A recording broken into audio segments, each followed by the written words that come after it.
At any given time, thousands of semi-trucks are crisscrossing the roads and across the country. A lot of drivers on highways for thousands of miles every year locally. And we've had several recent high-profile crashes that have claimed several lives. Tonight, our Tyler Fingert is taking a look at crash statistics and what goes into training drivers. Ambrose Roberts is ready to roll on the open road. For a second career, it was like an eye-opener.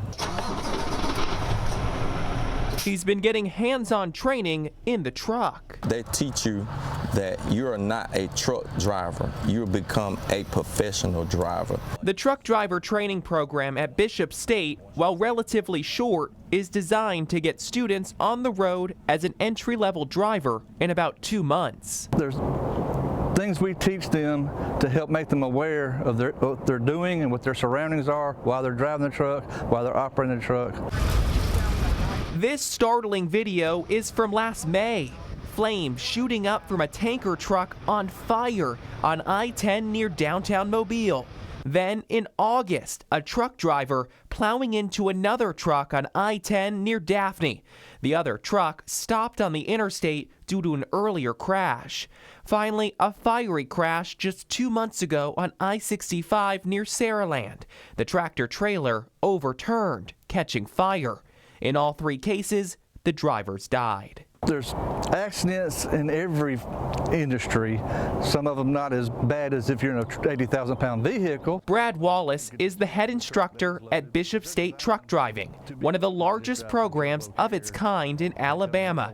He says many factors can contribute to a crash. Training's a big issue of it.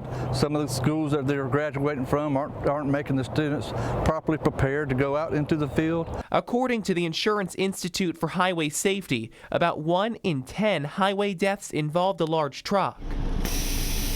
The training that's happening at Bishop State is trying to keep that from happening. You got to stay looking in your mirrors at least every 8 seconds, checking all around you, because you have the cars, they come and sit right up on the side of you. In the past few decades, the number of cars on the road has only increased, which forces truckers to pay close attention to every little detail. Look at the view that you have when you're driving down the road in this truck. You're driving the vehicle, this capacity, you have to look miles and miles ahead. Truck driver fatigue can also play a role in a crash, which is why the Department of Transportation has rules about how long a truck driver can be on the road. A driver can only drive 11 hours a day, must have a 30-minute break in that day, must have 10 hours rest, consecutive rest before he can drive again. Another issue is a shortage of drivers. The school is teaching as many as they can,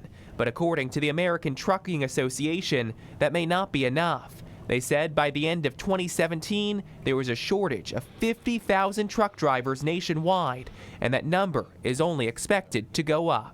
There are people changing careers. We have nurses come through the programs. We've had lawyers come through the program. Just, all walks of life decide this is what they want to do. I was a part of the day. Back in the cab with Ambrose, training is almost complete. Now the next part, finding a job. The training that we have received here, we are better prepared for obstacles that we can prevent, if not putting human life in harm's way if we can. Again, this training lasts just about 2 months, but students can test out early like Ambrose. And while there is all of this training, crashes do still happen, as we've seen over the last year. According to the Insurance Institute, while there are rules for how long a driver can go, surveys indicate that many drivers violate the regulations and work longer than allowed. Pretty scary to hear that, Lenise.